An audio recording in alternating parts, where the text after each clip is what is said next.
We have now endorsed the principle of preventive war.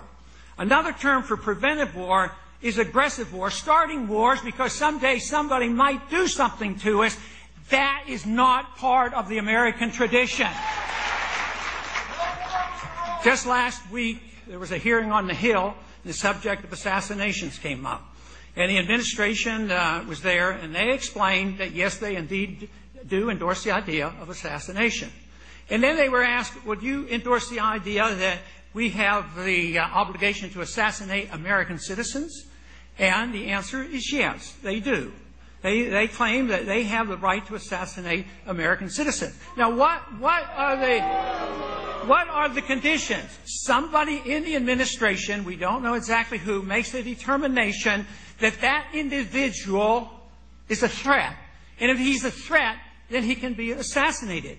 Now you say, well, he's probably a bad guy, and he probably is, the people they pick. They only have 3. But the principle is important. Someday there might be 6 or 8 or 10. This is not just casual talk. This is not radical left-wing liberalism protecting civil liberties. This is protecting the whole integrity of our country and our Constitution and the rights of the individual. We now have, as a country, have accepted the principle that habeas corpus is only worthwhile in a limited fashion. Some people don't deserve it. If they're designed as a threat, they can be held for unlimited time in detentions. It can be secret detention and still susceptible to torture. That is not what we're all about. We're much better than that. And we as conservatives have to realize that we have to bring this back together again. Good conservatives can believe that personal liberty is of the utmost value. We all probably more easily agree the free market is a good way to go, and yet we still have a lot of people who have to reject the notion of regulations and benefits and bailout for Wall Street and the Federal Reserve System and paper money. All these things have to be worked in. But there is nothing wrong with you being a conservative in saying the Republican conservative tradition, not too long ago, as recent as year 2000, we won elections by saying we shouldn't be the policemen of the world and that we shouldn't be nation building. And it's time we got those values back into this country. Okay, I just wanted to go ahead and mention here that I was sort of, doing some research beforehand before talking about this. Now, there's an article here from 2005 by Harry Brown, who was a libertarian candidate for president, and his argument for why the Bill of Rights should apply to everyone is because he says the Bill of Rights tells the federal government what it is not allowed to do, not the rights, not as much the rights that people have. And he basically paraphrases, for example, the First Amendment as make no law abridging freedom of speech, press, religion, or assembly. The second, do not infringe the right to keep and bear arms. The third, don't quarter soldiers in peacetime, etc. Yeah, and then there's the 10th Amendment, which is the libertarian's favorite. I forget the text of that. Well, his paraphrasing is, don't exercise any power not authorized in this Constitution, which is one that I believe that the federal government actually breaks all the time. Yeah. I think it would be okay to have like a... Not that I don't necessarily agree with some of the... I actually even agree with some things that they do that I think they don't have the right to do according to the Constitution. But that if they are going to do these things, they should amend the Constitution? We can just say general welfare clause, and it'll be fine. Zach, you did a great video recently about something that sort of illustrates the direction that I think this sort of mentality could be going in. And that was about how U.S. citizens living abroad, such as myself, are subject to assassination. And I think that sort of illustrates the movement from this mentality of, well, these foreign terrorists don't deserve rights, to, well, anyone that the government decides is a criminal doesn't deserve rights. They're gonna take you out, Alex. Seriously though, I mean, if you got crazy and if you like started saying down with the U.S. government and shit on YouTube, they might. I mean, they could just. Well, I did just call for the second time in this show for everyone in Congress to be arrested for being complicit in torture. But I think the one thing that people don't like to think about when they think about these powers, it's like, okay, we want them to have these powers when we want them to have them, but you can't turn it on and off like that. You know, them having those powers when you want them to have them means that they also have those powers when you don't want them to have them. And that means that, you know, if you're comfortable with the people who are in power now, that's all fine and good. But what if somebody that you disagree with vastly comes to power? I mean, are you comfortable with having them have the same kind of godlike power to kill anybody they want? And that's the part that I think like people miss a lot of the time, because it's the same thing with, like, you know, with religion.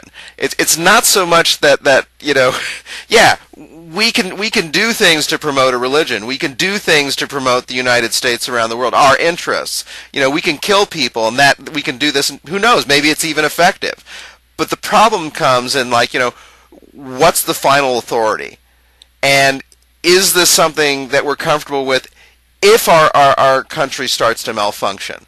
Do we have enough checks there to prevent someone who's very despotic from going totally insane with these powers?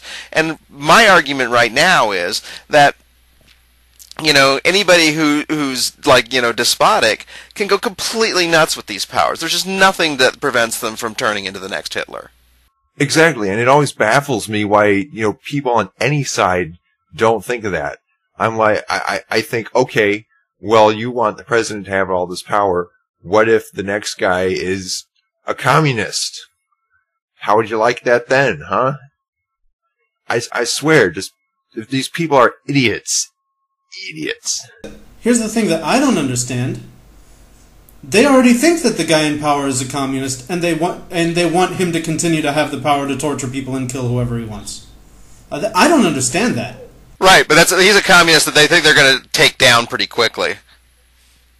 Right. Or maybe they're just full of shit and they don't really think that at all. I mean, I'm pretty sure that the people on the right, just like us, think that Obama's going to be like a one-termer at this point. Well, I don't know if he'll be a one-termer or not. I mean, I think it's totally up in the air. Anything could happen at this point. If I had to bet now, I would say he's a one-termer. I wouldn't dare to guess. What is he going to run on? Your lives are ever so slightly less shitty than they would have been without me? Is that going to be the motto of his campaign? Exactly. He's going to look at all these crazy Tea Party people. He's going to run on you have two choices. Give me more time or try Sarah Palin. Yeah, me or Sarah. Like I said before, that won't work a second time. I'm not going to make a... I don't know if it'll be Sarah, but if it's Sarah, it won't work. It won't work a second time. The fear button's broken. He'll have to have something. You'll have to bring some game. Fool me twice, can't get fooled again.